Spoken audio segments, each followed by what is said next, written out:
Hello, welcome to another edition, a special edition of Plat Chat with Custa and Reinforcer myself. In our previous episode, we figured out that we have been writing with a Sharpie on the board, and so our power rankings are going to look kind of weird at the end of this. If you ever hesitated that this wasn't Plat Chat, well, here we are. Oh, exactly. Oh, this is just trademark scuff.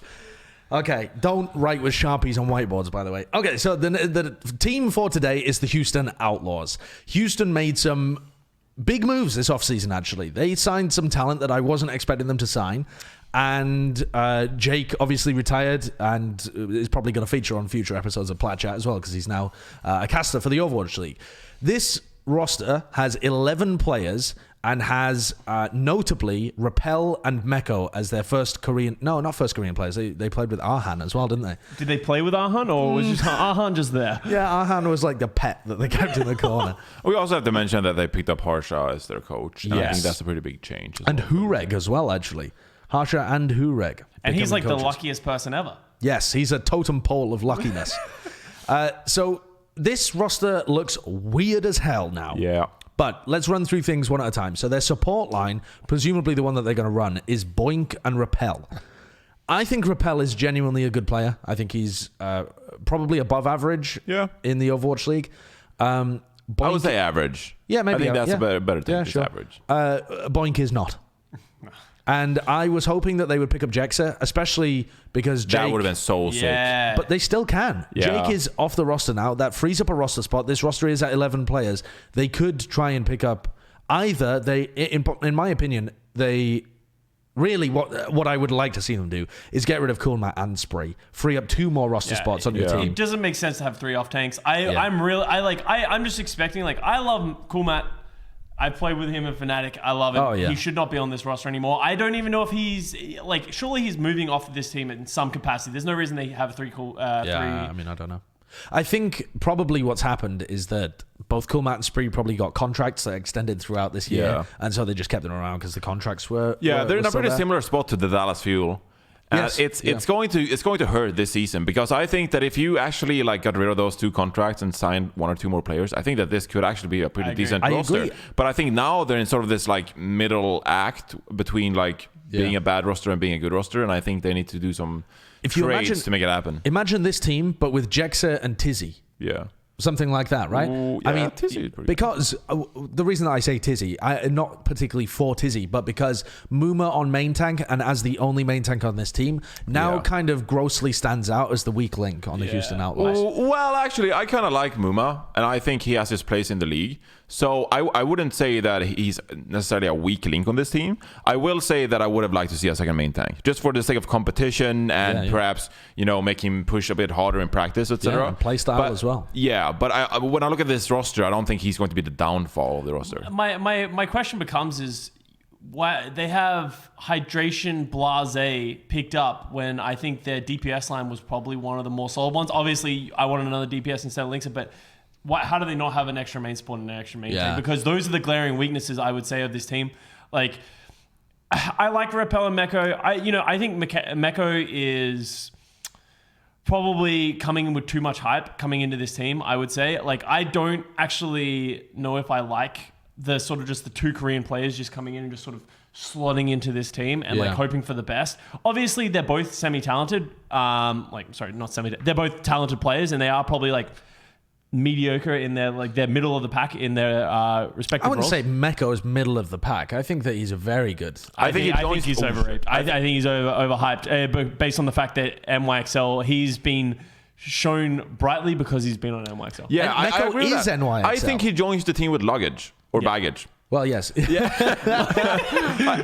No, but I think he's coming off a championship kind of roster, and now he's joining this team, and he's WTF is happening. Yeah. And I think that he's going. Yeah, I think he's going to have a problem slotting in, and I think that I will bet money that they're going to retort to Coolmat or Spree sometime during the season. I think it'd be Spree. I think it's gonna. I wouldn't be surprised if they really struggle in the preseason or the early season and they end up reverting back to a Western roster. I think that would be, especially with Jake leaving the team. Yeah. I think Raucus is actually going to be important for this team and keeping them together and being the personality of this team. This is the big thing. This is the big thing is that Houston Outlaws always had an ability to play much higher than their roster should have on paper. They're really not very good players on paper, individually speaking. But the team was able to still achieve wins, because they had good leadership, they understood like how everybody else wanted to play, and they found good ways of being able to fit that together.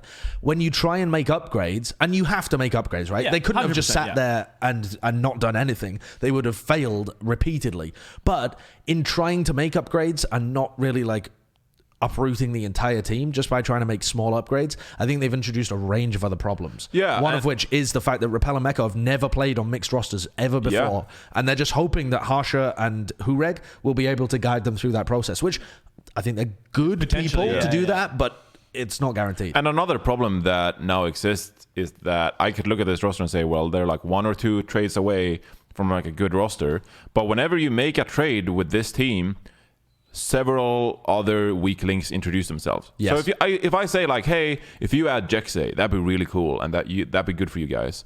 Well, then you're just going to look at Raucus and be like, how do you guys have Mecco and Jexay, and then you have Raucus? Well, you have then you should replace. You have Rappel. Oh yeah, sorry, it's like Rappel. why would you ever play Raucus?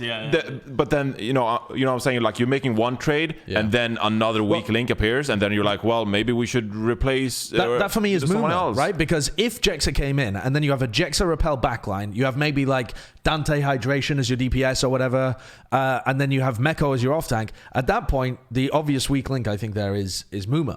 But if you're not making a tank change, then you've also got like 3 Koreans in your backline and your off tank that have never worked on mixed rosters before, and then you have your main tank and your 2 DPS. They run into a lot of different issues here. Also because there is no leader on this team. Muma is not going to lead this team. He goes off and does his own shit half the time in the middle of a match. The DPS, what, you want Hydration to lead? That guy's so quiet. Blase. Literally the worst. Blase has a leadership figure. He was the leader and shot caller for the Boston Uprising in the latter half of 2019. Okay, they didn't do well. And Harsha is not a leadership kind of coach, right? No, but Blase, I think, is the worst of their DPS as well. And so that then leaves you with a situation in which, what, you want to run Raucus because he's a leader? No way. You want to run Jake? Well, he's out of the team. Do you want to run Blase because he's a leader? Well, then why not run Hydration and just have a better... I wouldn't even say there's a weak link among their DPS players. I actually think it comes down a lot to like how they gel with each other and what duo becomes like the front-running duo. I could totally see someone like Blase and Linkser just pair up and just be like amazing with each other, and it doesn't stem from like incredible like analysis of their gameplay. It's just like maybe they're just a duo that has the best chemistry and are good friends with each other, and I think that's how you're going to decide what the DPS duo looks like. But why do you have Blase and Hydration? They play the exact same roles. It's literally that if you're like Hydration, Blase, what are they best at? Like, I don't know, like Farah, Doomfist. Like those 3 characters are probably their specialties. They play them. I would say they probably play them at the same level as well. Yeah, I think Hydration's a bit better. But you think Hydration's a bit? I think he has the experience as well. So it's like, I think Blase made the least sense of a pickup for this team. I think they picked him up because they could. Oh, and I still don't understand why they did. But he might be the only person that can really lead this team. And that's a shitty situation to be in. And this is a team that I think needs leadership as well. Like, I think they have a couple of players that really need someone who's just going to be the head of the snake and just sort of like really like calm everyone down, reset it, and just sort of be like, hey, like, because Jake was that person, right? Like, whenever anything happens, I'm sure Jake was the guy like, hey, don't worry about it, guys. Like, here we go. Here's what we got to do. To always keeping everyone level-headed, thinking of the future. And so was Raucus. Even in the past, I would even play. say that maybe like someone like Flame was that kind of leadership guy on the team who just like came into the room and was like, yo, how's practice going today, guys? Like, are we gonna stomp these Florida Mayhem kids and whatever? Like, I could see him being that type of person. But I think going into like the Homestead model, I think someone should almost like distance himself from the team a bit and let someone like a big coach or leadership figure like take over that role. So I think that could also hurt them in the long run. Yeah, and you look at the people that they've got as coaches, and Dream's quite strategic. Harsha is a good person to have as a head coach, very experienced, but not a dominant personality. As is Clockwork, quiet guy, not a dominant personality. They're all very chill. Their coaches are super chill. And although I think that is a great thing to have if you have a bunch of leadership figures on the team, like something like Atlanta, okay, chill coaches, great. A team like this where they need some kind of leadership or guidance, they need a direction. They need a Jake who's going to control everything to do with the team. Yeah. Right? Like, unfortunately, we stole him for the broadcast take team. that. So, yeah. Honestly, it feels like this should be an improvement. But I don't think it is. And that's why everyone's like, oh, like I think Houston's going to be better this year. I would put Houston at 18th or 19th. I think they're going to have another disappointing season where things don't come together the way they wanted to. But for the exact reason is they tried to they have like a bad foundation and they tried to put a couple of things on top of it. Yeah. And then they're like, problem solved, but then I think I think they're gonna have issues again. And trust me, I actually like a lot of these guys, and I really hope they prove me wrong, but I don't see it happening. Yeah, I actually think if you look on at this roster on paper, I actually think that they show some promise, but it comes down to the issue of okay, so what if things don't work out and you dig yourself a hole? How do you get out of it? And I don't think they can with this roster. And that was actually something that Houston was so good at before. They went on like a 0-8 spree and then bounced back and actually looked. And they went from a 0-8 to beating San Francisco Shock. Yeah, I mean, that was just the weird shit that this team was capable of. And you've given that up for upgrades. The thing that I want to keep repeating though is they had to make upgrades. Like you actually can't just keep sitting there and playing the same roster with Raucus Boink, etc. What I really took issue with last year as well was just they kept substituting people and they didn't have a set roster. Yeah. And I look at this roster and I'm like, okay, you're just going to do it again. I can't see how you're going to have a complete 6 or 7 man roster. There's 6 players that are just going to all the best teams pretty much. They have 6 players. When they walk out of that tunnel, you know which ones they're going to be. I kind of disagree, though. I think a lot of the top teams also have 4 DPS players that they can swap from. I think normally the tanks and the sports are super set. But they're not switching them week to week. They're switching them stage to stage. Yes, And that's the issue that Houston's had. So, as I said, if you play Hydration for a stage because he's really strong, you play Hydration, links it, but then let's say, Tracer Widow comes out or something stupid where it's you want to play Dante links it, obviously you're going to make that transition. But that's what I actually don't mind that from Houston because they have a clear roster in my head anyway. You would run Boink and Repel, and then you run Meko and Muma, and then you run a range of different DPS, whatever fits the meta that you happen to be in. See, you say that, and I want to believe you. Yeah. I want to believe you, but I just don't see that happening. Yeah. I don't think that's going to function. I also don't think it. All right, well, over-under. What do you think, Over-under, last season, they went 9-19, 16th place. That's a tough one. I think that's somewhere around where they do again. Yeah. Well, they are in the Atlantic division, so they're going to play against teams like New York Excelsior, Atlanta Reign, Florida Mayhem. Yeah. But they also get to play against teams like London, Paris, and Boston. I don't know about 9 this. and 19. I'm thinking... I thought initially coming into this that I would have them higher than London and maybe even Mayhem. But after kind of talking through the issues that they're going to face, I think it'll be compounded by the homestand model. And I think this team actually has potential to shit the bed. I want to put them at 18th. Yeah, I'll almost agree with that. I want to put them at 17th.